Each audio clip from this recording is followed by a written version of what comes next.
කොහොමද ළමයි අද අපේ දෙවෙනි දවස චුම්බක ක්ෂේත්‍ර පාඩමේ දෙවෙනි දවස. එතකොට අපි ගිය සතියේ අන්තිමට කතා කරේ F = BIL කියන සමීකරණය පිළිබඳව. ඊට පස්සේ ඒකෙන් අපි ගානකුත් හැදුවා පන්තියේ. ඊට පස්සේ ගණන් කීපයක් ගෙදර වැඩටත් දුන්නා.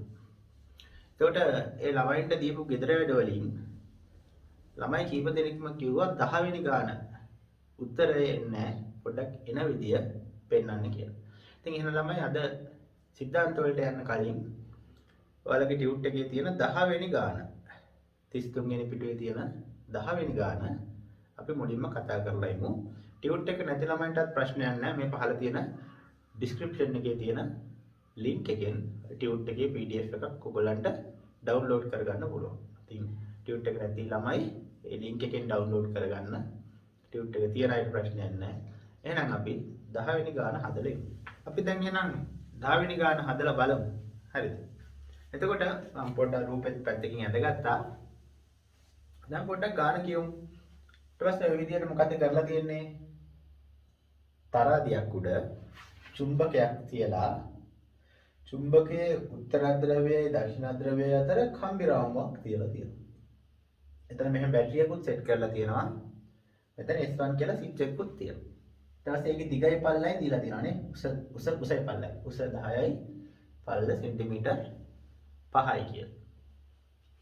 ඊට පස්සේ කියනවා ද්‍රව අතර චුම්බක ශ්‍රාවකත්වය ටෙස්ලා 1යිලු. මේකේ ප්‍රතිරෝධය ශුන්‍යයිලු. ඒ කියන්නේ මේ බැටරියේ ප්‍රතිරෝධය ශුන්‍යයි කියනවා. ඒක වෝල්ට් 40යි කියලා ගන්න කියනවා. 10 ඕම් ප්‍රතිරෝධයක් සහිත ඍජු කෝණාශ්‍රාකාර කම්බි පුඩුවක AB පාදයේ ද්‍රව අතර සම්පූර්ණයෙන්ම චුම්බක ක්ෂේත්‍රය තුල පිහිටන ලෙසද පුඩුවේ තලයේ චුම්බක ක්ෂේත්‍රයට ලම්බක වන ලෙසද රූපයේ දක්වා ආකාරයට තබා ඇති අතර පුඩුව චලනය නොවන ලෙස දැඩිව සවි කර ඇත. එතන මේ පුඩුව හොඳට හයි කරලා තියෙන අවකාශයේ හෙලවෙන්න බෑ පුඩුවට. පුඩුව හොඳට තද කරලා හයි කරලා තියෙනවා. වගේම කියනවා මෙතන ඒකේ ඊතුරු කතා හරියා ඒ රූපේ පැහැදිලි කරලා තියෙන ඡේදයේ. ඊට පස්සේ කියන S1 සිටය වැසූ විට ඉලෙක්ට්‍රෝනික තුලාවේ පාඨාංකය. දැන් ළමයි මෙන්න මෙතන චුම්බක ක්ෂේත්‍රය කොහොමද ඇති වෙන්නේ ළමයි? දැන් පොඩ්ඩක් ත්‍රිමාන හින්දා චුට්ටක් වැඩේ අමාරුයි ලේසිවත් නෑ.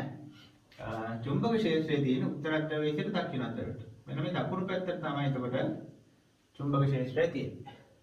ඒකේ විශාලත්වය ගානේ කියනවා ටෙස්ලා 1යි. මේක ටෙස්ලා 1ක චුම්බක ක්ෂේත්‍රයක් තියෙනවා. ඊට පස්සේ මේ බැටරි එක දීලා තියෙනවා එයාගේ විද්‍යුත් ගාමක වලේ වෝල්ට් 40යි කියලා. මේ සම්පූර්ණ කම්බියේ ප්‍රතිරෝධය දීලා තියෙනවා ළමයි. ගානේ ඕම් 10යි කියලා. හරි නේද? ඔව්. ඊට පස්සේ ඔන්න S1 ස්විච් එක වහනවා. ඒ කියන්නේ ඔන් කරනවා. දැන් මොකද වෙන්නේ මේකේ? මේ ධනින් ඉවතට ධාරාවක් ගලන්න පටන් ගන්නවා. එතකොට මේ ගන්න ධාරාව ළමයි මම I කියලා ගන්නවා. ඔය I ධාරාව මේ කම්බි පුඩුව පුරාම යනවා. එතකොට මෙන්න මේ හරියේ. එතකොට මේ චුම්බක ක්ෂේත්‍රය පවතින්නේ ළමයි මේ කම්බි පුඩුවේ මේ යටම තියෙන දණ්ඩ මත පමණයි. ඇයි? N සහ S අතර පවතින මේ යටම තියෙන කොටස දණ්ඩ. අර පැත්තට යන දණ්ඩනේ. එන්නේ මේ දණ්ඩ මත පමණයි එහෙනම් මේ චුම්බක ක්ෂේත්‍රය ක්‍රියා කරන්නේ. එතකොට අපි පොඩ්ඩක් මම මේ දණ්ඩ අඳින්නම්කෝ. පොඩ්ඩක් කොහොමද අඳින්නේ ඒක?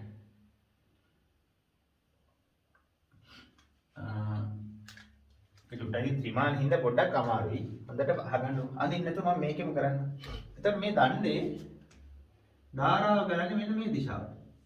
හරි. මේ ධනින් ඉවතට යන ධාරාව ඔන්න ඔය පැත්තට ගන්න. ඒ කියන්නේ A සිට B දක්වා තමයි ධාරාව ගලන්නේ. මම ධාරාව I කියලා දාගන්න. හරි. එතකොට ධාරාව ගලන්නේ A සිට B ට. නිකන් අර ඇතුළට වගේ බෝඩ් එකේ ඇතුළට වගේ. චුම්බක ක්ෂේත්‍රයේ තියෙන N සිට S ට දකුණු පැත්තට. එහෙනම් මෙයාට දැන් මෙයා මොකද බලයක් ඇති වෙනවා. ඒ බලයේ විශාලත්වය හොයන්නත් පුළුවන්.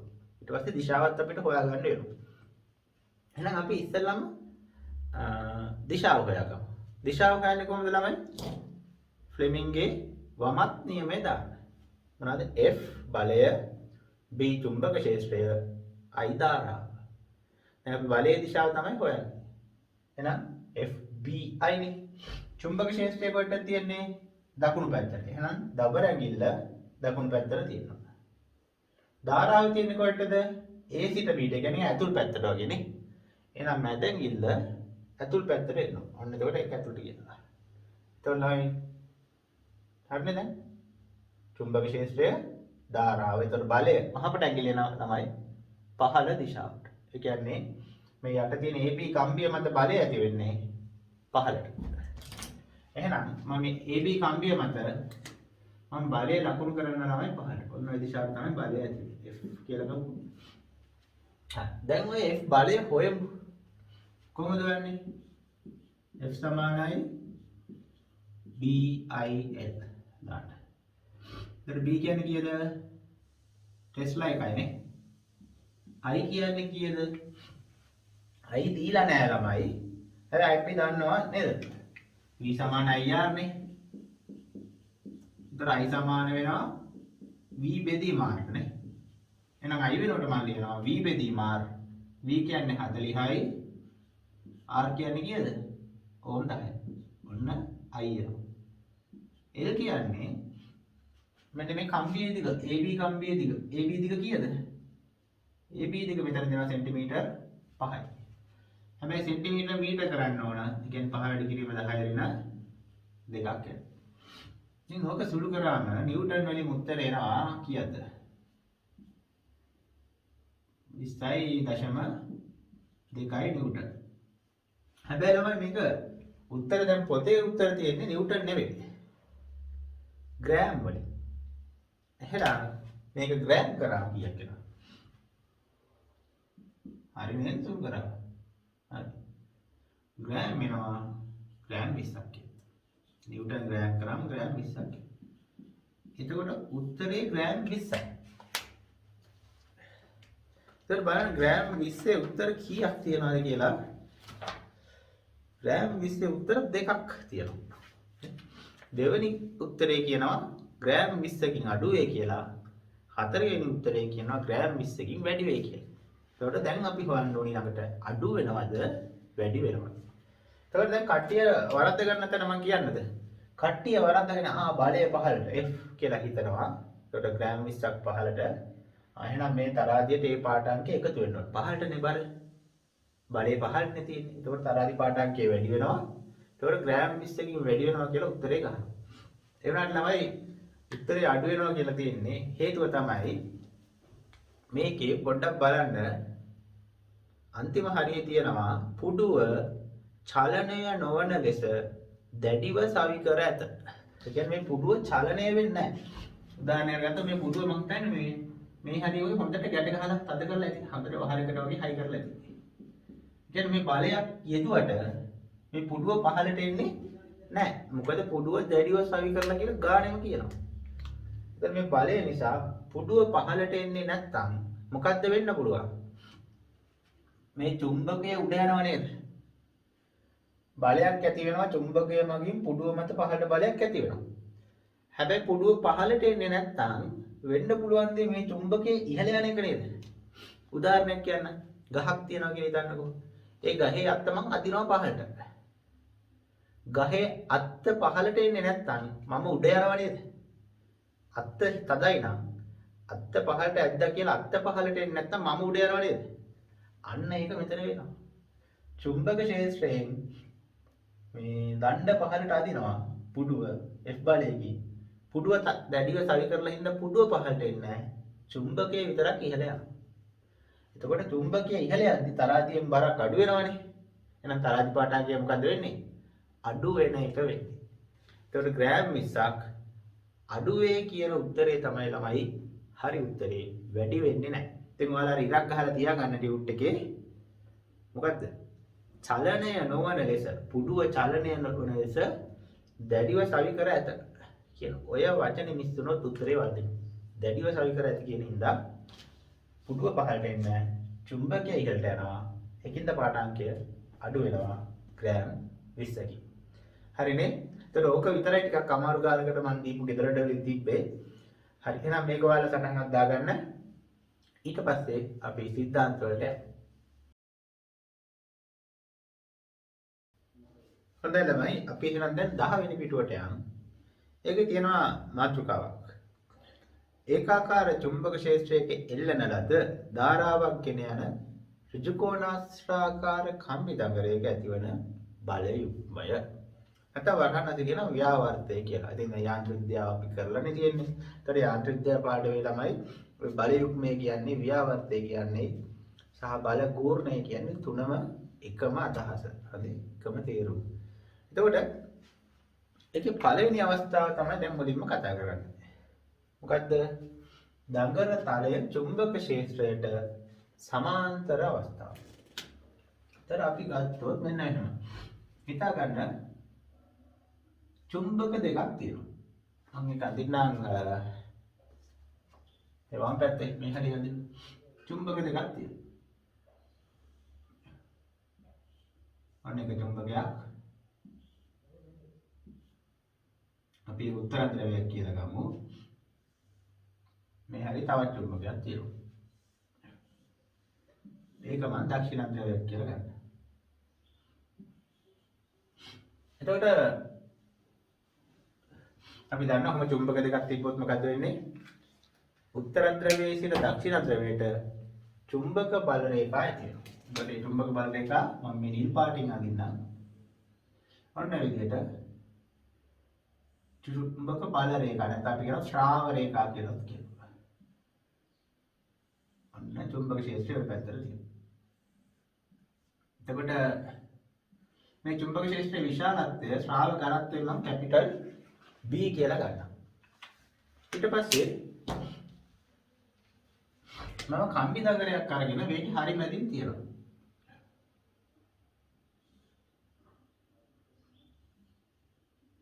ඔන්න කම්බි දඟලයක් කරන් මෙහෙම තිබ්බා. ඔන්න කම්බි දඟල. තියන්න කියන්නේ මෙහෙම නිකන් නූලක් ගහලා එල්ලලා හරි එහෙම තමයි රඳවලා තියන්න වෙනවා. මොන නූලකින් එල්ලුවා කියලා හිතන්නකො. එතකොට ඊළඟට මම මේකේ පළල ගන්නම් සිම්පල් A කියලා. ඊළඟට මෙයාගේ උස ගන්නම් මම සිම්පල් B කියලා. ඒක සිම්පල් B. දැන් අපි ඒ වගේම අපි හිතනවා තමයි මේ කම්බි පුඩුවේ ධාරාවක් ගන්නවා කියලා. ඒතර ඒ ගන්න ධාරාව මම ගන්න මේ දක්ෂිනාවර්තව ගන්න ඕන ඔය පැත්තට. ධාරාවක් කොටනවා ගිහිල්ලා මෙහෙම ගිහිල්ලා එතනින් පහළට එනවා. ඊට පස්සේ මේකෙන් මමට යනවා. ඔන්න ඔයගේ දක්ෂිනාවර්ත ධාරාවක් මේ පුඩුවේ ගන්නවා කියලා ගන්න. ඊට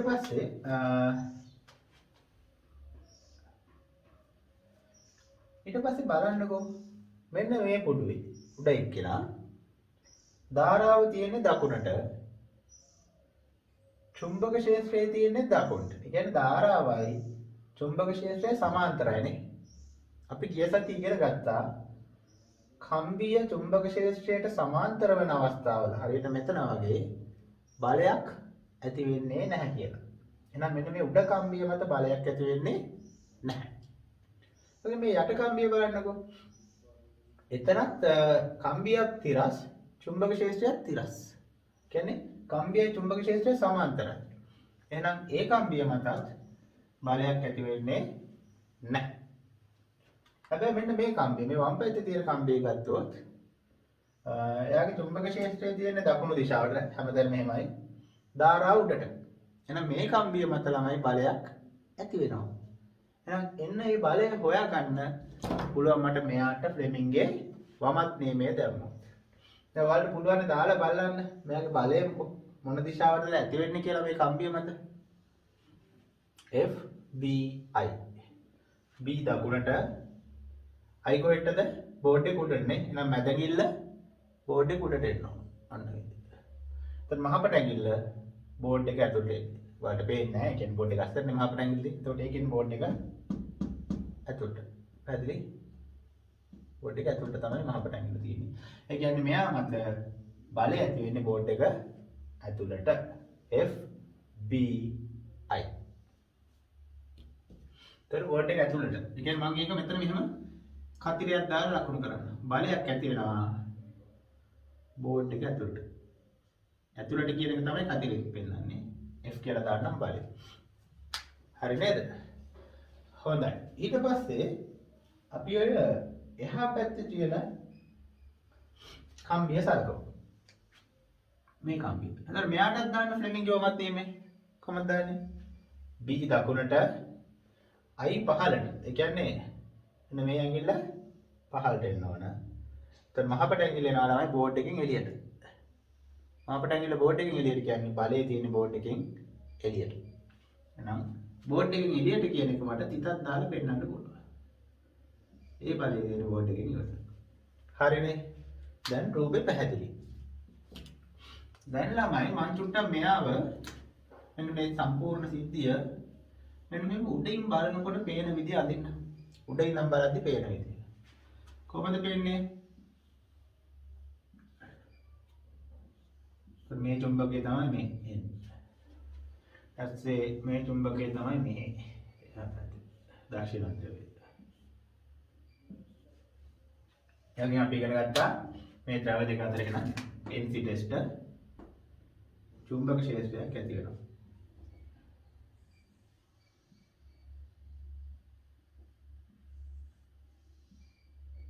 ඔන්න ඒ විදිහට ඇති වෙනවා.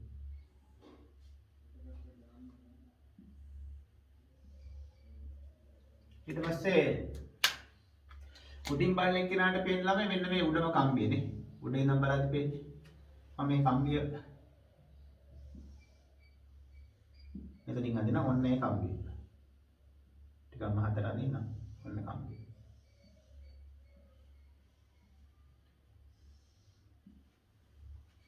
එතකොට ඒ කම්බියේ ධාරාව ගන්න දකුණු පැත්තටනේ. මම ඕන මේ මීටරයක් දාලා I කියලා දානවා. I කියලා දානවා. ඒ ධාරාව ගන්න දිශාව. හැබැයි ළමයි මේකේ මේ දකුණු පැත්තට ගැලුවේ මෙන්න මෙතනින් උඩට ආපු ධාරාවනේ. උඩට ඇවිල්ලා දකුණු දිශාවට ගාලා පහළට ගියානේ. එතකොට මෙන්න මේ කම්බිය මම මෙතන අඳින්නම්. ඒක මම තිතක් දාන්නම්. ඇයි තිතක් දාන්නේ? මේ කම්බිය දිගේ ඇහැ දෙසට ආපු ඇහැ දිහාවට මේ කම්බිය දිගේ කියන උඩට ඇවිල්ලා තමයි මේක දිගේ ගියේ දකුණට. ඒතර උඩට ආවා ධාරාව කම්බිය දිගේ දකුණට ගියා. මේ කම්බියෙන් පහළට බැස්සනේ. පහළට බැස්සනම් ළමයි අපි එතනට කතිරයක් දාන්න පුළුවන්. පැහැදිලිද? හොඳයි. ඉතින් ඒක තමයි මේ තිතෙන් කියන්නේ මෙතනින් උඩට එන ධාරාව. දකුණු දිශාවට යනවා. කතිරෙන් කියන්නේ මෙන්න මෙතනින් පහළට බහින ධාරාව. ඉතින් ඔන්න ඔය විදිහට අපිට ධාරාව ලකුණු කරගන්න පුළුවන්. ඊට පස්සේ දැන් මෙයා මත මේ කම්බිය මත බෝඩ් එක ඇතුළට බලයක් ඇති වුණා. ඒ බලය මම මෙහෙම ලකුණු කරනවා. F. මේ කම්බිය මත බෝඩ් එකකින් එළියට බලයක් ඇති වුණා. ඒක මට මෙහෙට ලකුණු කරන්න පුළුවන් F කියලා. ඊට පස්සේ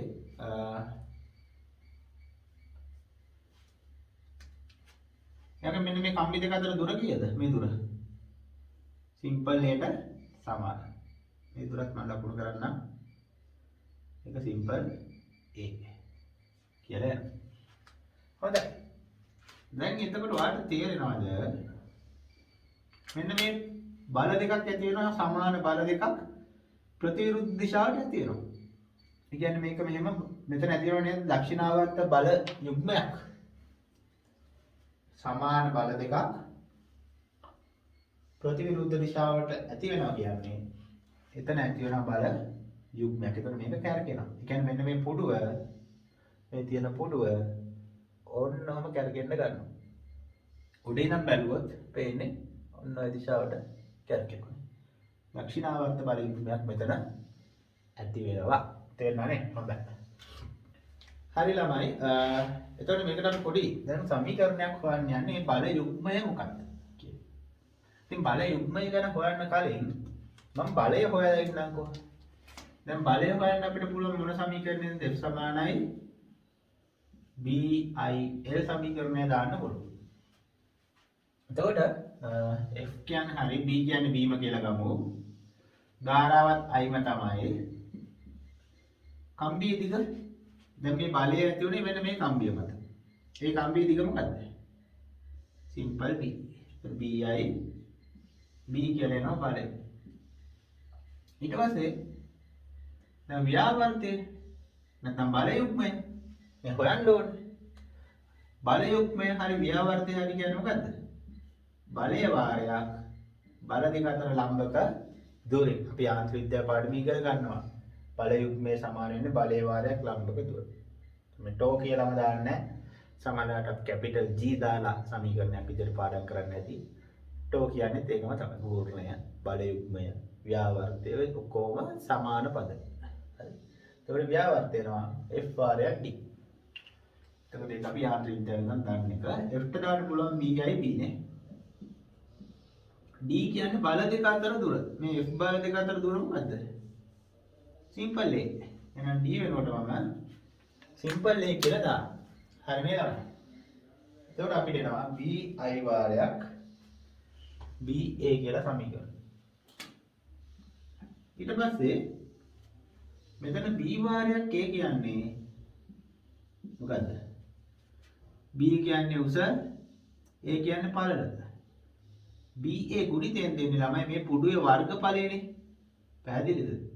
BA ගුණිතයෙන් දෙන්නේ වර්ගඵලය. එහෙනම් B වාරයක් A කියන එක වර්ගඵලය කියලා මම කැපිටල් A කියලා ගන්නවා. හරි. එතකොට මෙතන කැපිටල් A කියන්නේ වර්ගඵලය. එතකොට ටෝ සමාන වෙනවා BI වාරයක් BA ගුණිතය වෙනකොට මම එකපාරම කැපිටල් A කියලා දානවා. එතකොට ටෝ සමානයි BIA තමයි එන්නේ. හැබැයි නම් අපිට ගණන් වල දැන් මේ එක පුඩුවක් මෙතන දුන්නට ගණන් හදද්දී ගණන් වල දෙනවා පුඩු විශාල ගණනක් තියෙන අවස්ථා දෙනවා. ඒකින්ද මේ එක පුඩුවකට සමීකරණය ඔප්පු කරගන්න නැතුව අපි පුඩු n ගණනකට මේ සමීකරණය එහෙම හදාගෙන තමයි පාඩම් කරන්නේ. ඉතින් අපි හිතමු මෙතන තියෙනවා කියලා පුඩු n ගණනක්. පුඩු එකක් නෙවෙයි පුඩු n ගණනක් පවතින. පුඩු n ගණනක් පවතින. එතකොට ව්‍යාවර්තය වෙන්නේ මොකද්ද? එක පුඩුවකට BI පුඩු n ගාන කරනවා. ඒ එක පුඩුවක ව්‍යාවර්තය පුඩු ගානෙන් වැඩි කරනවා. දරන්න ටෝ සමානයි BINA කියන එක. ඔන්න ඕක අපි ව්‍යාවර්තය හොයන්න කටපාඩම් කරගන්නවා ළමයි. ඔයාලා ඒ සමීකරණයට අදාළ අංකය දාගන්න කටපාඩම් කරගන්න ඕන එක.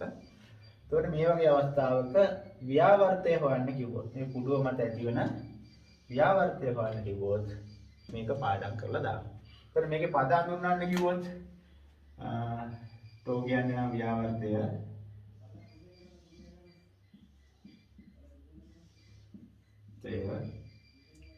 නැත්නම් අපිට කියන්න පුළුවන් බල යුග්මය. B කියන එක ගන්නවා, I කියන එක ගන්නවා, N කියන එකත් මෙතන ලියවන පුඩු ගන්න කියලා නේද? පුඩු N ගණනක්. ඔන්න ලියමුද? N කියන්නේ පුඩු ගණන. A කියන්නේ වර්ගඵලය. පුඩුවේ වර්ගඵලය නේ. ඒ කියන්නේ පුඩුවේ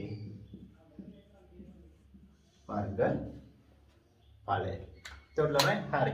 දැන් එහෙනම් ඔයාලගේ ටියුට් එකේ වම් පැත්තේ තියෙන රූප දෙක සම්පූර්ණ කරලා දකුණු පැත්තෙන් මේ ටික ලියා ගන්න.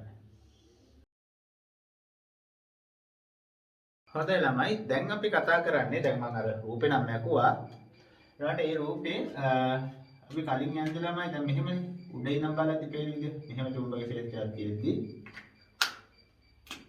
මැද කම්බිය තියෙනවා මේ පැත්තට ධාරාව ගන්නවා. මෙතනින් ධාරාව උඩට ඇවිල්ලා මෙතනින් බහිනවනේ. ඒ කලින් යඳපු රූපෙම තමයි යන්නේ. ඊට පස්සේ අපි ඉගෙන ගත්තා මෙයා මත මෙහෙට බලයක් ඇති වෙනවා. මෙයා මත මෙහෙට බලයක් ඇති වෙනවා. ඒතර ওই බල දෙකෙන් හින්දා ඇති වෙනවා බල යුග්මයක්. ව්‍යාවර්තයක්. එන්නේ ව්‍යාවර්තයේ හින්දා තමයි මෙයා කැරකෙන්න පටන් ගන්නවානේ. අන්නේ කැරකුණ අවස්ථාවක් තමයි සැලකන්නේ. අපි දැන් පොඩ්ඩක් මෙහෙම කරගිලා මෙන්න මේ තත්ත්වයට ආවා කියලා. ඔන්න ඔය වගේ අවස්ථාවක් තමයි දැන් සලකන්නේ. ආනත අවස්ථාවක්. ඉතින් ඔකේ 11 වෙනි පිටුවේ එන්නේ අවස්ථාව. අංක 2 කියලා දාලා තියෙනවා. දඟර තලයේ චුම්බක ක්ෂේත්‍රයට θ කෝණයක් ආනත වීම කියලා තියෙනවා. අන්න ඒ අවස්ථාව සලකමු. හරි. එතකොට ඔන්න දණ්ඩ මං ගන්න මෙන්න මේ වගේ හැඩයක තියෙනවා. ඔන්න ඔය විදිහට තියෙනවා. එතකොට අපි දන්නා මෙතනින් ධාරා වෙනවා. මේක දිගේ කොම් පහට ගලනවා. අයි මෙතනින් බෝඩ් එක ඇතුළට යනවානේ. ඇතුළට බලන්න. කතර. ඔන්න ඒ අවස්ථාවට සලකමුකෝ. එතකොට චුම්බක ක්ෂේත්‍රයේ තියෙන දකුණු දිශාව. චුම්බක ක්ෂේත්‍රයේ තියෙන්නේ. ඔන්න ගත්ත චුම්බක ක්ෂේත්‍රය.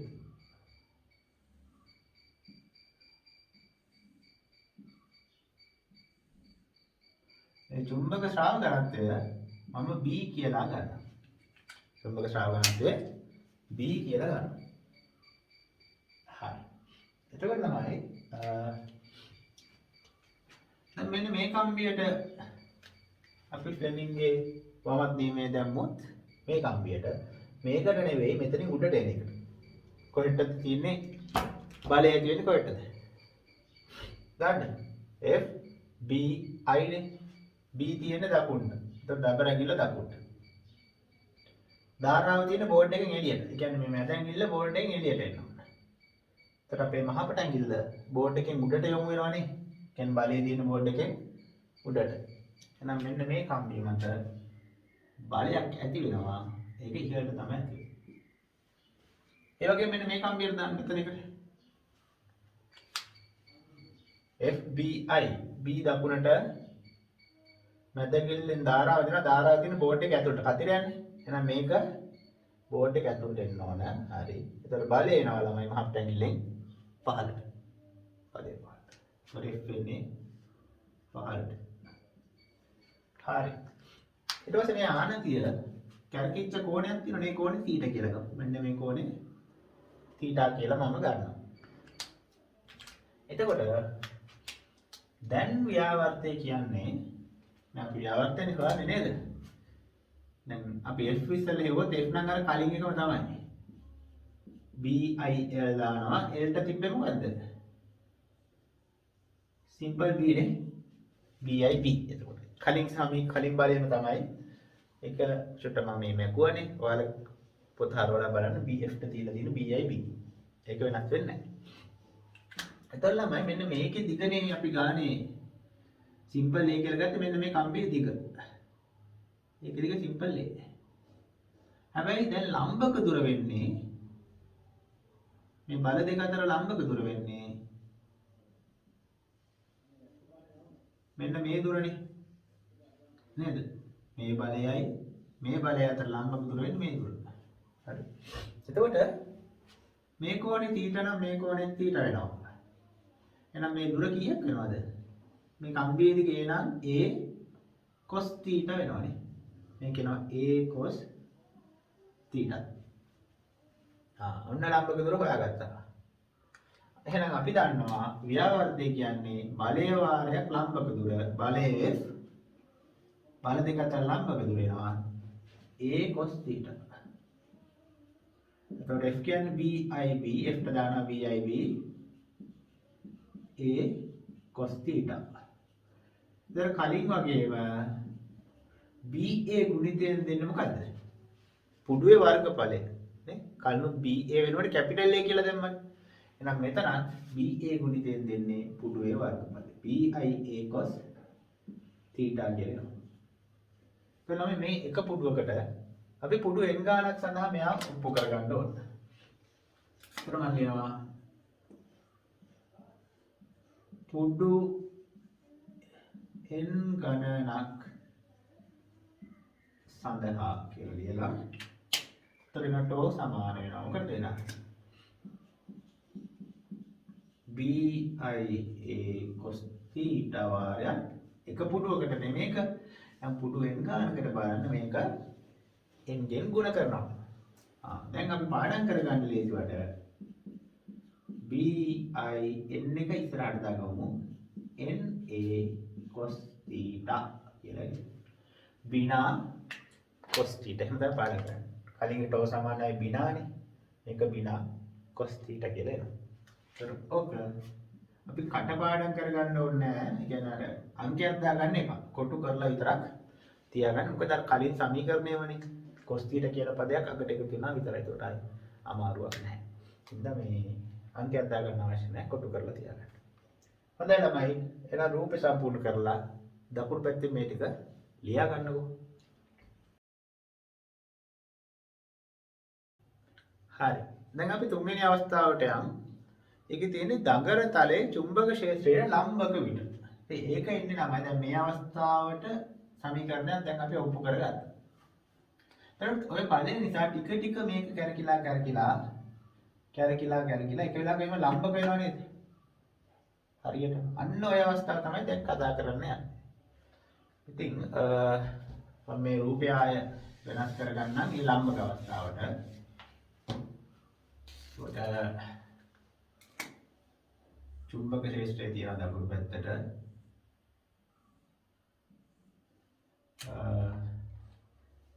දැන් අර කම්බිය සිරස් වුණා. මෙන්න මෙහෙම වුණා.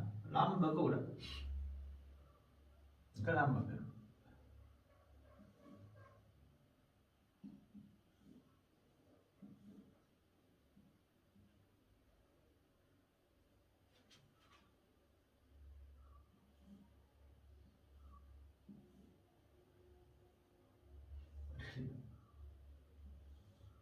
අන්න ලම්බක අවස්ථාව. එතකොට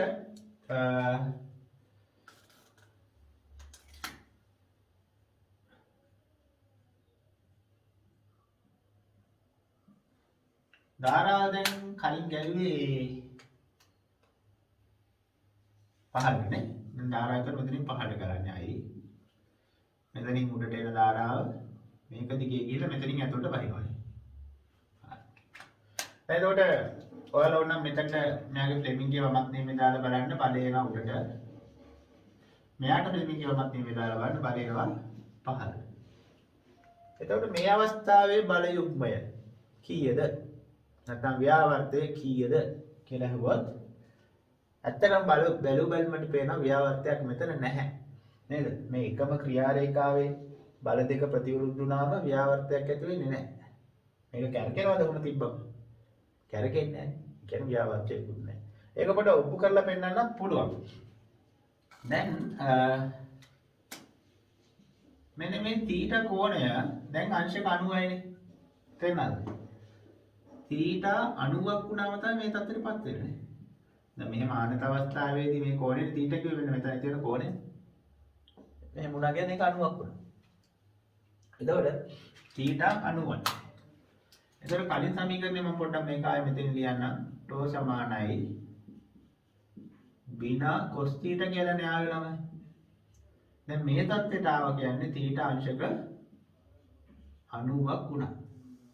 එතකොට ටෝ සමාන වෙන්නේ බිනා cos 90. cos 90 කියලා ළමයි cos 90 බිඳුවයි. cos 90 බිඳින්න මේක බිඳුවෙම වුණාම මුළු පදයම බිඳුවක් වෙනවා. ඒ කියන්නේ ව්‍යාවර්තයක් ඇති වෙන්නේ නැහැ. ඉතින් මෙහෙම ඔප්පු කරන්නම ඕනේ මේක බැලුමට පේනවා. මේ වගේ බල දෙකක් එකම ක්‍රියා රේඛාවේ ප්‍රතිවිරුද්ධ බල දෙකක් තිබ්බා කියලා මේක කැරකෙන්නේ නැහැ. ඒකට ඒ ව්‍යාවර්තයක් මේකේ නැහැ. ඉතින් ඒකින්ද එකපාරම බිඳුව කියලා ලිව්වත් කමක් නැහැ. ඒකට අපි චුට්ටක් අර θ 90 වෙනවනේ මේ අවස්ථාවේ. ඒ සමීකරණයෙන්ම බිඳුව වෙනවා කියලා ඔප්පු කරලා පෙන්නපු එක තමයි කරන්නේ. හරි. මේක රූපේ සම්පූර්ණ කරලා ලියගන්න. හොඳයි ළමයි. දැන් අපි ඊළඟ මාතෘකාවට යන්නේ සලදඟර ගැල්වනෝමීටරය කියන එකට. දැන් මේ සලදඟර ගැල්වනෝමීටරය ඔයාලා ධාරා විද්‍යුතිය පාඩමේ ඉගෙන ගත්තා කිසියම් ප්‍රමාණයකට. ඒකේ ඉගෙන ගත්ත නැති කොටස් ටික තමයි මෙතන ඉගෙන ගන්න යන්නේ. එතකොට එතනදී තේරුම් නැති ඒවා ටිකක් දැන් තේරෙන්න ගන්නවා. ඉතින් අර ඒකෙදී අපි හරියටම කියලා දෙන්නේ නැහැ. පිටින් තමයි ඒක වෙන හැටි කියලා දුන්නේ. බලන්න මතක ඇති අපි කිව්වා චුම්බක දෙකක් තියෙනවා සලදාකර ගැල්වනෝමීටරය ඇතුලේ. එතකොට මේ බල දෙකක් ඇති වෙනවා කම්බි දඟරය මත. මේ බලය ඇති වෙන්නේ කොහොමද කියලා දුන්නේ නැහනේ. ඉතින් මේ සලදාකර ගැල්වනෝමීටරය ඇතුලේ තියෙන කම්බි දඟරය මත මේ බලය ඇති වෙන ආකාරය අපි අද හොඳට ඉගෙන ගන්න යන්නේ. එතකොට මුලින්ම ඔයාලට මතක ඇති සලදාකර ගැල්වනෝමීටරය ඇතුලේ මෙන්න මේ වගේ චුම්බක දෙකක් තියෙනවා. මතක නැත්නම් ධාරා විද්‍යුතය කියලා පොඩ්ඩක් මතක් කරගන්න ඕනේ. හරි. ඊට පස්සේ මෙන්න මේ දෙක අතර ඇති වෙන චුම්බක ක්ෂේත්‍රය මොන වගේද? අපි දන්න දැනුමින් ඒක ඇඳින්න පුළුවන්. අපි දන්නවා බල රේඛා හැම වෙලාවෙම තියෙන n සිට s ට. ලම්බකව නිකුත් වෙනවා. ලම්බකව ඇතුල් වෙනවා. එතකොට මේ දෙක අතර තියෙන චුම්බක ක්ෂේත්‍රය ඔන්න ඔය වගේ චුම්බක ක්ෂේත්‍රයක්. ඔන්න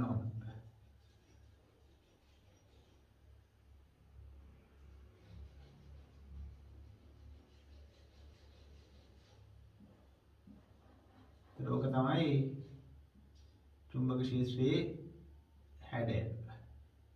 හොඳයි. එතකොට දැන් මුලින්ම අපි මේක ඇඳගමු. ඊට පස්සේ ඉතුරු කොටස් වලට යමු. හරි. දැන් ඔයාලගේ ටියුට් එක ගත්තොත් ළමයි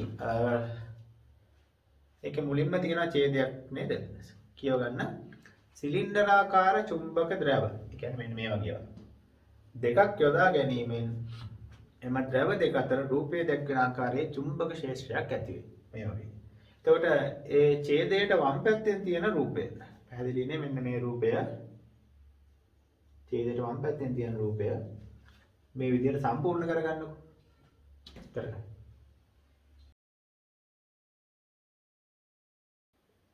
හොඳයි අපි ඊළඟට කරන්නේ ඔය චුම්බක ක්ෂේත්‍රය කොහොමම තියෙද්දි චුම්බක දෙක කොහොමම තියෙද්දි මේ දෙක අතර මැදට අපි දානවා මෘදු යකඩ සිලින්ඩරයක්. මතකද ඒක? ධාරාවිද්‍යාව අපි ඉගෙන ගත්තා. සලදාකර ගැල්වනෝමීටරය ඇතුලේ තියෙනවා මෘදු යකඩ සිලින්ඩරයක් කියලා. අන්න ඒ සිලින්ඩරය දැන් මේක අතර දාන්න යන්නේ. මේකත් එක්ක පහලින් මේක අඳින්නකෝ. අන්න දැන් මේ අඳින්නේ චුම්බක දෙක.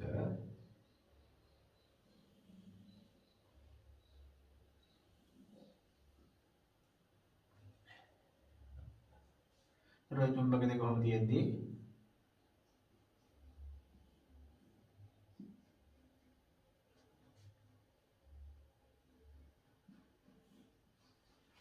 again next එතකොට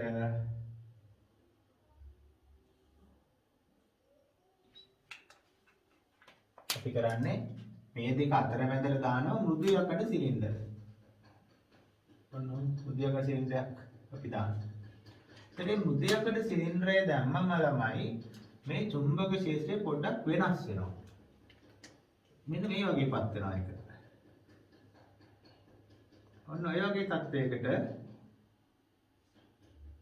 චුම්බක ක්ෂේත්‍රයපත් වෙනවා.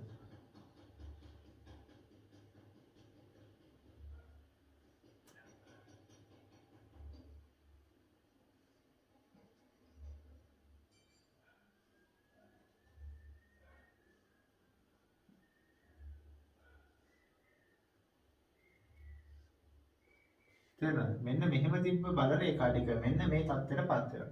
අපි ඔකට කියනවා ළමයි අරිජ්‍ය තත්ත්වයටපත් වෙනවා. මෙන්න මේ බල රේඛා ඔක්කොම මේකේ කේන්ද්‍රයට එල්ල වෙන විදිහට තමයිපත් හැඩයට තමයිපත් වෙන්නේ. ඉතින් මේ බල රේඛා ටික ඔන්න ඔය තත්ත්වයට. නැත්නම් මේ අරිජ්‍ය තත්ත්වයටපත් කරගන්න තමයි අපි මේ මුදි යකඩ සිලින්ඩරයක් මේක අස්සට දාන්නේ. හරි. එතකොට පොඩ්ඩක් මේක නම් කරගන්නත් ඕන අපි. මොකද්ද මැදට දාපු එකට කියන්නේ මෘදු යකඩ සිලින්ඩරය. එතකොට මෘදු යකඩ සිලින්ඩරය දැම්මම මේ විදිහට තිබ්බ බල රේඛා ටික මේ தත්ත්වයටපත් කරගන්න පුළුවන්. අපි ඔය කියන අරිය தත්ත්වයටපත් වෙනවා. හරි. ඊළඟ වාක්‍ය කියවගමු. ඡේදයේ දෙවෙනි ඡේදයේ චුම්බක ද්‍රව දෙක අතර මෘදු යකඩ සිලින්ඩරයක් තැබීමෙන් මෘදු යකඩය හා චුම්බක ද්‍රව දෙක අතර චුම්බක ක්ෂේත්‍රය අරිය තත්වයට පත් කළ හැකියි. ඉතින් මේක තමයි අරිය තත්වය කියන්නේ. මේ මැද මේක ඇතුලේ බල රේඛා නැහැ නේද? එනවාට මේ බල රේඛා ටික ඔක්කොම යොමු වෙන්නේ කොහෙටද? මේ මුදියකඩේ හරි මැද කේන්ද්‍රයට. හරි. අර හයිලයිට් කරගන්න මේ ඡේදය ඊට පස්සේ මේ ඡේදයට වම් පැත්තේ මෙන්න මේ දෙවෙනි රූපේ සම්පූර්ණ කරගන්න.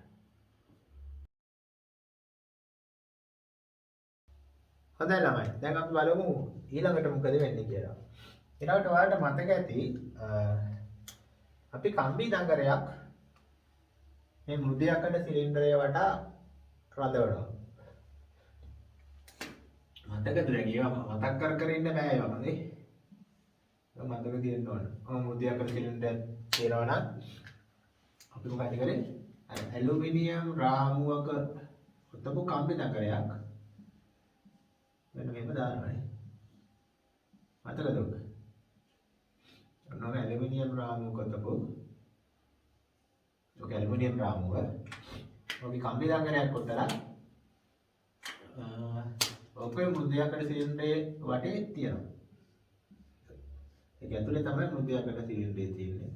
එතකොට මේක මේ කම්බි තඹ කම්බියක් කොට තියෙන ඇලුමිනියම් රාමුව තලොත්. එතකොට ඔය ඇලුමිනියම් රාමුවට තමයි ළමයි මේ සූචකය සවි කරලා තියෙන්නේ. මතක සූචකය. ඕකනේ අර පරිමාණයේ වටේ කැල්පෙන්නේ කටුව ගැලනෝමීටරේ කට්ට. ඊට මේ ඇලුමිනියම් රාමුව කොහොමද අවකාශයේ රඳවලා තියෙන්නේ? මෙන්න මේ විදිහේ කිහේ දුනු දෙකකින්. දැන් ඕව මට ආයෙ කියන්න බෑ. හරි? දැන් මේක තේරෙන්න අමතකයි කියලා පාඩම අමාරුයි කියලා හිතන්න එපා. මේක අපි ධාරා විද්‍යුතයේ පාඩමේ හොඳටම කතා කරා. එතකොට ඒක ඉතුරු ටික තමයි මේක. ඉතින් මේක බැරි නිසා මේක බැරි වෙනවා නම් ඒක ඔයාලගේ වැරද්දක් ළමයි. ඉතින්ද මේක තේරෙන්නේ නැහැ වගේ නම් ආපහු ධාරා විද්‍යුතයට යන්න. ධාරා විද්‍යුතයේ මේ කරපු සලදඟර ගැලනෝමීටර් සිද්ධාන්තය ආපහු බලන්න. බලලා ආයෙ මේකට එන්න. හරි? එතකොට අවුලක් නැහැ. නැත්තම් මේක තේරෙන්නේ නැහැ. එතකොට ඊට පස්සේ දැන් මේ ඇලුමිනියම් රාමුව මම මේක අඳින්නම්. මම මේ නිල් පාට අඳින්න ඇලුමිනියම් රාමුව. ඔන්න මම තියනක නේද? උඩින් බැලුවොත් පේන්නේ එහෙම. මේක දිහා උඩින් බැලුවොත් පේන්නේ නෙමෙයි. ඔන්න ඇලුමිනියම් රාමුව. ඊට පස්සේ ඔය ඇලුමිනියම් රාමුවේ තියෙන මොකද්ද? තඹ කම්බි දඟරය. මම මේ කළු පාටින් අඳින්නම් කම්බි දඟරය. ඕක කම්බි දඟරයක් ඔතල තියෙනවා. එතකොට දැන් අපි ඉගෙන ගත්තා මෙන්න මේ විදිහට නේ. දැන් මේ කම්බි දඟරේ ධාරාවක් ගන්නවා දකුණු පැත්තට. ඒ මොහොතේ චුම්බක ක්ෂේත්‍රය තියෙන්නේ දකුණට නේ.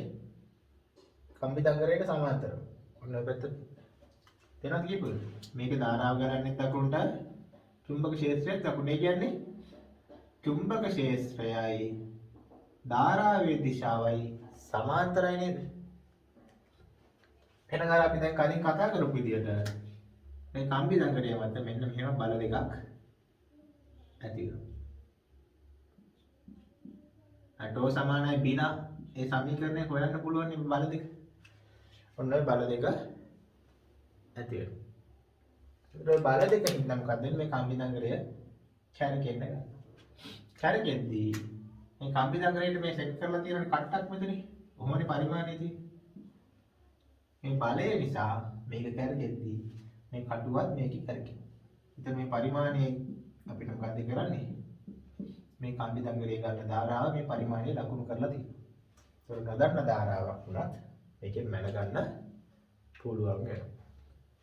ඒතර ළමයි මට කියන්න ඕන මේ බල දෙක ඇති වෙන හැටි.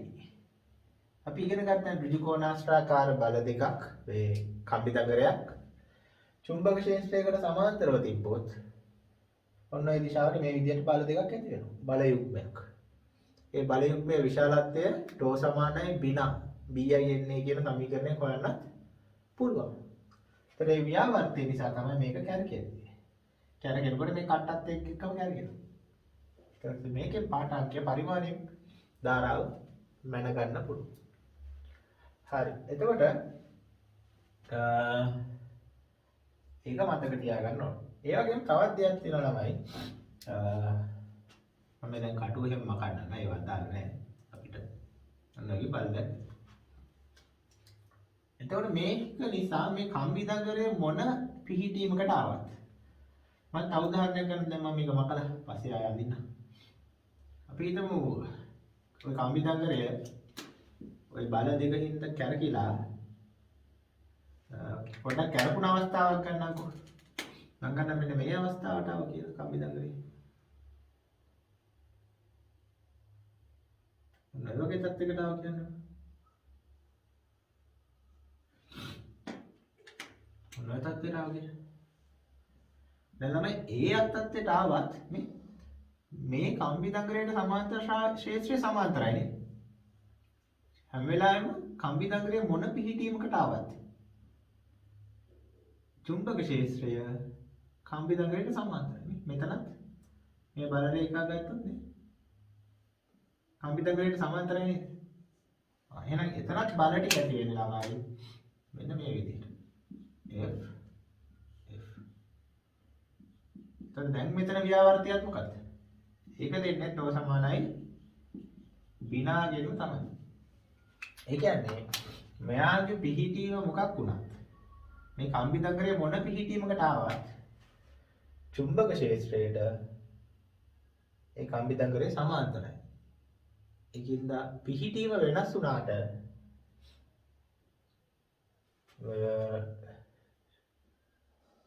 චුම්බක ක්ෂේත්‍රයේ කම්බි දඟලයට සමාන්තර නිසා ව්‍යාවර්තය නියතයි.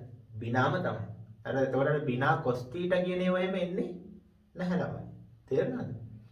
කොච්චර කැරකුණත් කම්බි දඟලේ චුම්බක ක්ෂේත්‍රයට සමාන්තර වෙනවා මේ අවස්ථාවේ. ඒතකොට හැම වෙලාවෙම සමීකරණය ව්‍යාවර්තයේ බිනාගෙන්ම තමයි දෙන්නේ. කින්තර බිනා cos θ කියන කතාව මේකට අදාළ නැහැ. කම්බි දඟලේ මොන පැත්තට කැරකුණත් මොන හැඩයට පිහිටුවත් ඒක චුම්බක ක්ෂේත්‍රයට සමාන්තරයි. දැන් බලන්න මේ හැඩයට ආවත් එතන තියෙන චුම්බක ක්ෂේත්‍රයට දඟලේ සමාන්තරයි. ඒ වගේ දැන් අපි හිතමු මෙයා මෙන්න මේ වගේ පිහිටීමකට ආවා කියලා. නොහොම පිහිටීමකට ආගෙන කම්බි දඟලේ. ඒත් අවුලක් නැහැ. මේ එතන තියෙන චුම්බක ක්ෂේත්‍රයට කම්බි දඟලේ සමාන්තරයි. ඒ කියන්නේ මොන පිහිටීමකට ආවත් චුම්බක ක්ෂේත්‍රයේ කම්බි දඟලයට සමාන්තර වෙනවා. එහෙනම් මොන පිහිටීමකට ආවත් ව්‍යාවර්තයේ BI එන්නේම තමයි. කියන්නේ නියතයි. හරි. ඉතින් ඕක තමයි කියලා දෙන්න ඕන. ඉතින් අවකාශ දැන් අපි රූපය ඇඳ ගන්න ඕන. මම මේ කාය අඳින්නම්. පොඩ්ඩක් බලන්න ආයේ. එතකොට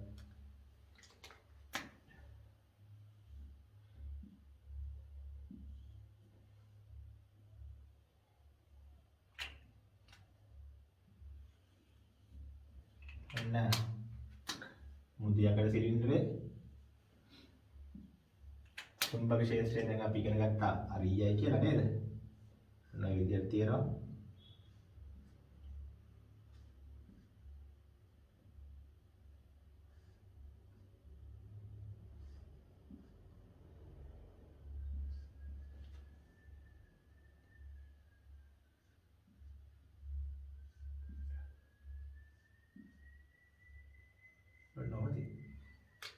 දැන් අපි ඉගෙන ගත්ත කම්බි දඟලය මොන පිහිටීමකට ආවත් චුම්බක ක්ෂේත්‍රයේ සමාන්තරයි. දැන් අපි අර සරල උදාහරණයක් ගමු. මෙන්න මේ අවස්ථාවම ගමු. තරොන්න කම්බි දඟලය තියෙනවා. ඒත් මේ අවස්ථාවේ මොකද කම්බි දඟලය තියෙන්නේ? ධාරා බලන්නේ ওই පැත්තට. මේ බල රේඛා දෙක කම්බි දඟලයට සමාන්තරයි. එතකොට යා මත බල දෙකක් ඇති වෙනවා. අපි දැන් ව්‍යාවර්තයක් ඇති වෙනවා කියලා ඉගෙන ගත්තා. ඒ බල දෙක ඇති වෙන ඔන්න විදිහට. ඒතර ව්‍යාවර්තයෙන් හින්දා බල යුග්මයක් ඇති වෙනවා. ඒ බල යුග්මය දෙනවා මොකෙන්ද? ටෝ සමානයි බිනාවි. එතකොට මේ කම්බි දඟලේ මොන පිහිටීමකට ආවත් ටෝ සමානයි බිනාම තමයි ව්‍යාවර්තය වෙන්නේ. වෙනස් වෙන්නේ නැහැ. හරි ළමයි. දැන් අපි චුට්ටක් 12 වෙනි පිටුවේ උඩම තියෙන ඡේදය කියව ගමු. ඇලුමිනියම් රාමුවක යුතු කම්බි දඟලයක් මෘදු යකඩ සිලින්ඩරය වටා අවලම්බනය කරන්න. මෙන්න මේ වගේ. එවිට දඟල තලයේ කුමන පිහිටීමකට පැමිණියද? ඒ සෑම විටම චුම්බක ක්ෂේත්‍රයට සමාන්තරව පිහිටයි. එවිට ධාරාව ගැලීම නිසා කම්බි දඟරය මත ඇතිවන බලය කම්බි දඟරයේ තලයට ලම්බක වේ. හරි නේද? මේ තේරෙනවද? බලය කම්බි දඟරයේ තලයට ලම්බක වෙන්නේ මේක අංශක අනුව. කම්බි දඟරය මොනක පිහිටීමට ආවත් මේ බල දෙක හැම වෙලාවෙම මේකට ලම්බකයි. නගර තලයට ලම්බක වෙනවා. හරි ළමයි මේ ඡේද ඉරක් ගහ ගන්න. ඊට පස්සේ ඡේදයට වම් පැත්තෙන් මෙන්න මේ රූපය සම්පූර්ණ කරගන්න.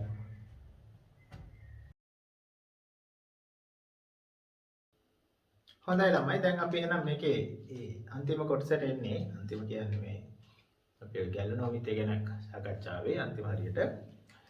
එතකොට අපි දැන් ඉගෙන ගත්තා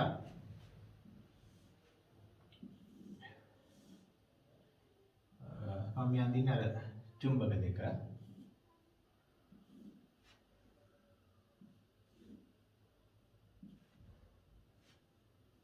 චුම්බක දෙක තියෙන්නේ එකක් උත්තර ද්‍රවයක් එකක් දක්ෂිණ ද්‍රවය. එතකොට ওই දෙක අතර මෘදු සිලින්ඩරයක් තියෙනවා නේ. ඔන්න සිලින්ඩරයක් දැන්. ඊට පස්සේ මේකේ චුම්බක ක්ෂේත්‍රයක් තියෙනවා හරියවනේ. තියෙනවා.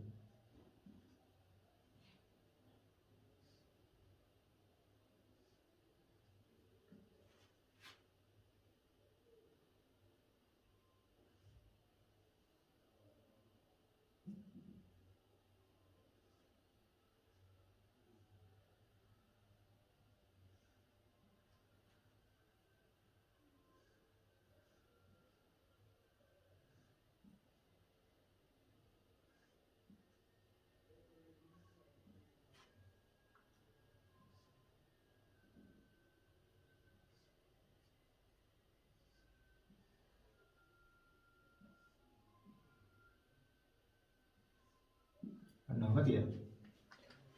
ඊට පස්සේ අපි හිතමු දැන් අර අපි ඉගෙන ගන්නනේ මෙතන බල දෙකක් ඇති වෙනවා කියලා නේද? ඒ බල දෙකකින් හින්දා මේ කම්බි දඟරය පොඩ්ඩක් කැරකිච්ච අවස්ථාවක් ගන්න. මෙන්න මේ වගේ පීඨමකට ආපු අවස්ථාවක් ගන්නවා. ඔන්න මේ වගේ අවස්ථාවක කම්බි දඟරය තියෙනවා.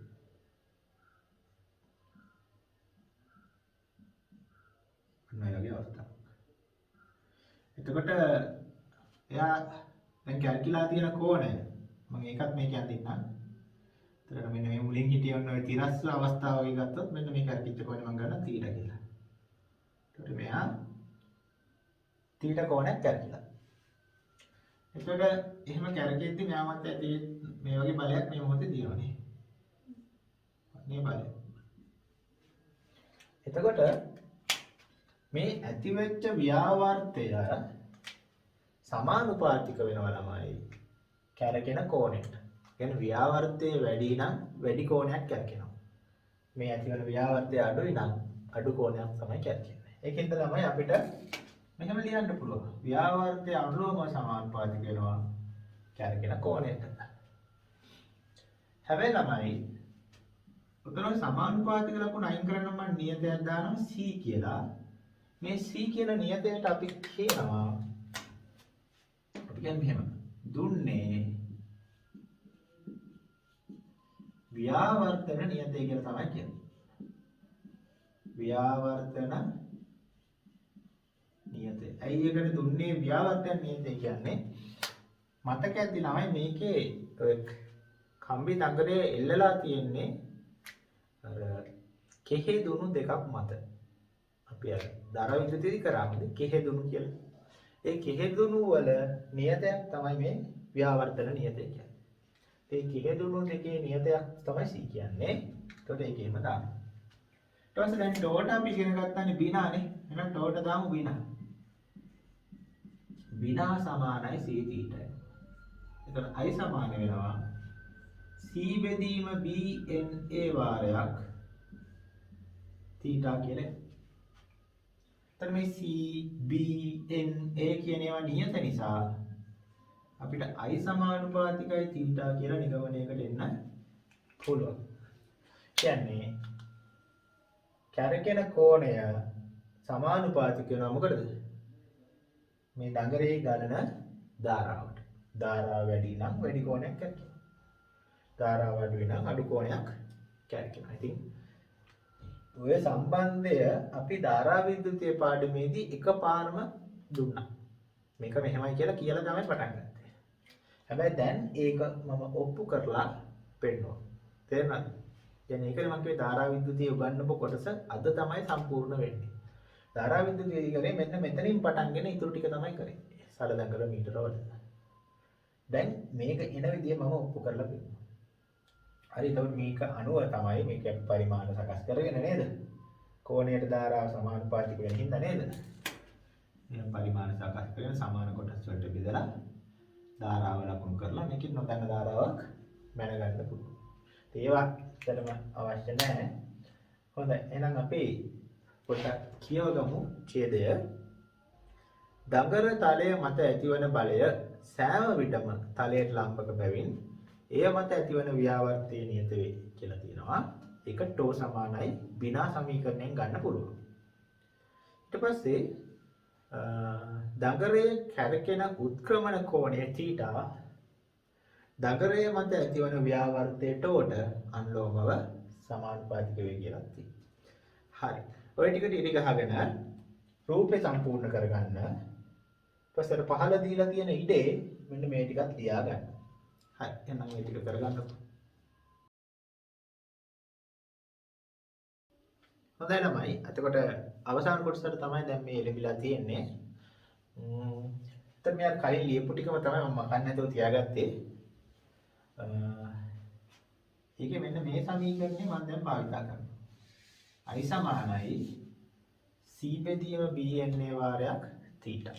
දැන් අපි ඔක ඔහොමම තියාගෙන පාඩමේ මාතෘකාව කියවගන්න ඊළඟ එක 12 වෙනි පිටුවේ තියෙන එක. ගැලනෝමීටරයක ධාරා සංවේදීතාව. අපි ඉංග්‍රීසියෙන් කියනවා sensitivity කියලා. ඒකයි ඔය කැපිටල් S අකුර අපි පාවිච්චි කරන්නේ සංකේතයේ විදිහට. එතකොට ඒකේ අර්ථය කියවගමු. ගැලනෝමීටරයට ඒකක ධාරාවක් ලබා දුන් විට උත්ක්‍රමණය වන කෝණය ගැලනෝමීටරයේ ධාරා සංවේදීතාව ලෙස අර්ථ දක්වනවා. ඒකක ධාරාවකට කැරකෙන කෝණය. හරි. ඉරක් ගහගන්න එක. අර්ථ කියුම් ඉරක් ගහගන්න.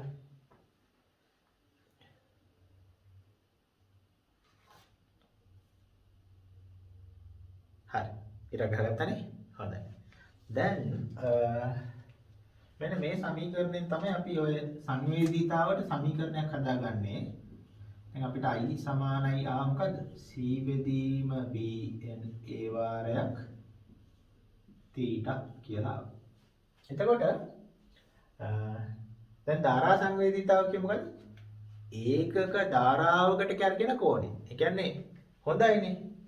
සංවේදී වැඩි නම් උපකරණයක් හොඳයි. ඒ කියන්නේ ඒකක ධාරාවකට එයා වැඩි කෝණයක් කැරකෙනවා කියන්නේ ඒ උපකරණය වඩාත් හොඳ සංවේදී උපකරණයක් වෙනවා. පොඩි ධාරාවකටත් ලොකු කෝණයක් කැරකෙනවා නම් ඒකේ සංවේදීතාව වැඩිනේ. ඉතින් සංවේදීතාව අර්ථයක් වන්නේ ඒකක ධාරාවකට කැරකෙන කෝණය කියලා. එතකොට හිතන්න මම මෙහෙම θ ගේ යටට I ගන්න. يعني θ බෙදීම I යෝග යුක්ත කරොත් θ බෙදීම I සමාන වෙනවා නේද bna යට c ට. එතකොට මේ θ බෙදීම කියන්නේ මොකක්ද ළමයි? ඒකක ධාරාවකට කෝණයනේ. මේ පදෙන් දෙන්නේ ඒකක ධාරාවකට කෝණය. ඒකක ධාරාවකට කෝණය කියන්නේ θ බෙදීමයි කියන්නේ සංවේදීතාවම තමයි. සංවේදීතාව කිව්වෙත් ඒකක ධාරාවකට කෝණය. θ බෙදීම I ගෙන් එන්නේ ඒකක ධාරාවකට කරගෙන කෝණය. එහෙනම් සංවේදීතාව සමාන වෙනවා bna යට c කියලා. එහෙනම් මේකත් පොඩ්ඩක් කටපාඩම් කරගන්න වෙනවා. ගන්න විදිහත් මතක තියාගන්න. හරි. එතකොට ගැලනෝමීටරයක සංවේදීතාව වැඩි කරන්න ඕන නම් අපිට කරන්න ඕන දේවල් මේ සමීකරණයෙන් තේරුම් ගන්න පුළුවන්. පැහැදිලි? මොනවද කරන්න පුළුවන්? සංවේදීතාව වැඩි කරන්න එක්ක B වැඩි කරන්න පුළුවන්. ඒ කියන්නේ චුම්බක ශ්‍රාවක ඝනත්වය වැඩි කරන්න පුළුවන්. නැත්නම් n වැඩි කරන්න පුළුවන්. ඒ කියන්නේ මොකද්ද? ඒක ඇතුලේ තියෙන දඟරේ පොටවල් ගන්න වැඩි කරන්න පුළුවන්. වර්ගඵලය වැඩි කරන්නත් පුළුවන්. ඒ නේ. ඒ කියන්නේ වර්ගඵලය. ඒ කියන්නේ පුඩුවේ වර්ගඵලය ලොකු පුඩුවක් දානවා. එතකොට සංවේදීතාව වැඩි කරගන්න පුළුවන්. සහ C අඩු කරොත් ඒත් හරි. C අඩු කරන්න කොහොමද? අර දුණු දෙක නේද? දැන් C කියන්නේ අර ව්‍යාවර්තන නියතයනේ. අර දුණු වල කෙහෙ දුණු වල ව්‍යාවර්තන නියතය. එතකොට මේ ව්‍යාවර්තන නියතය අඩු දුණු භාවිතා කළොත් ඒත් S වැඩි කරගන්න පුළුවන්. එතකොට අපිට ඔකට එහෙම නිගමන වලට එන්නත් පුළුවන්. ගොඩක් වැදගත් අපිට අහලා තියෙනවා පාස් පේපර්ස් වල වියෝගත ගණන් වල එහෙම අහලා තියෙනවා සිද්ධිය. හරි. කියවගමු මේ අන්තිමට තියෙන වාක්‍යය. මේ අණුව BNA සඳහා වැඩි අගයක්ද C සඳහා අඩු අගයක්ද පවතින ගැලනෝමීටරයක් තෝරා ගැනීමෙන් වැඩි ධාරා සංවේදීතාවක් ලබාගත හැකිය. හොඳයි. ඒක ඩිරක් ගහගන්න. ඊට පස්සේ ඒකට උඩින් තියෙන ඉඩේ මෙන්න මේ ටික ලියන්න.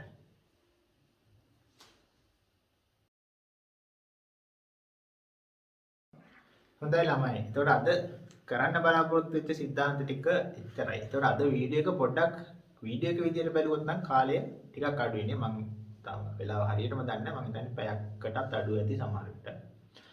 එතකොට ඒ කාලය අඩු වුණාට අද කරපු වැඩ ටික ටිකක් අමාරුයි. දැන් ඔයාලට කරද්දිත් දැනෙන්න ඇති අර ගැලනෝමීටර කොටසෙම චුට්ටක් තේරුම් ගන්න අමාරු ගතියක්. ඒකට එක හේතුවක් තමයි ඔයාලට ධාරා විද්‍යුතය අමතක වෙලා තියෙන්න පුළුවන්. මේ ධාරා විද්‍යුතයේ සලදඟර ගැලනෝමීටරේ ගැන අපි ඉගෙන ගත්ත කොටස ආපහු බලලා මේක බැලුවොත් සමහරට ඊට වඩා හොඳට තේරෙන්න පුළුවන්. හැබැයි කරගන්න බැරි එකකුත් නෙවෙයි. ඉතින් අර කාලය අඩු වුණාට අද කරපු කරුණු ටික චුට්ටක් ගැඹුරුයි. ඉතින් ඒක තේරුම් ගන්න බලන්න කොහොම හරි දෙපාරක් තුන් පාරක් බලලා හරි ඊට පස්සේ ආපහු සලදඟර මීටර ධාරා විද්‍යුතය පොඩ්ඩක් මතක් කරගෙන ඒ නෝට් කියවලා ආපහු මේක බලලා හරි කොට දා ගන්න පුළුවන්. ඒක තේරුම් ගන්න එක වැදගත්. ඉතින් ඒ වගේම දැන් බහුවර්ණ ගණන් ටික හදන්න පුළුවන්. ඒතර අපේ බහුවර්ණ ටියුට් එකට ගියොත්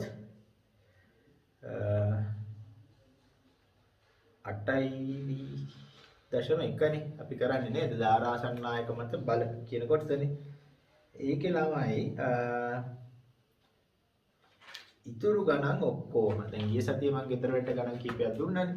ඒ ගණන් ටික හරි ඉතුරු වෙලා තියෙන ගණන් ඔක්කොම 8.1 කොටසේ ඉතුරු ගණන් ටික ඔක්කොම හදන්න පුළුවන්. ඉතින් ඒ ගණන් ඔක්කොම හදන්න. ඉතින් ගණන් හදද්දි තේරෙන්නේ මේ સિદ્ધාන්තයේ තරම් ගණන් හදන එක අමාරු නෑ කියලා. ඉතින් ඒකින්ද මේ સિદ્ધාන්ත අමාරු කියලා අතරින්න නම් එපා. ගණන් ටික හදලා බලන්නකෝ. එතකොට ලේසි කියලා තේරෙනවා. හරි ඉතින් මේ ගණන් වලත් මොනවා හරි බැරි නම් ගිය සතියේ වගේම මේ සතියේත් මේ බැරි ගණන් වල ප්‍රශ්න අංක ටික මට එවන්න. එතකොට මම ඊළඟ වීඩියෝ එකේ ඒක සාකච්ඡා කරලා දෙන්නම්. හරි ළමයි එහෙනම් මේ කොහොම හරි මේක ගොඩ දාගන්න මේ සතියේ. අපි ඊළඟ සතියේ තවත් වීඩියෝ එකකින් හම්බෙමු. බොහොම ස්තුතියි ඔයාලා හැමදෙනාට.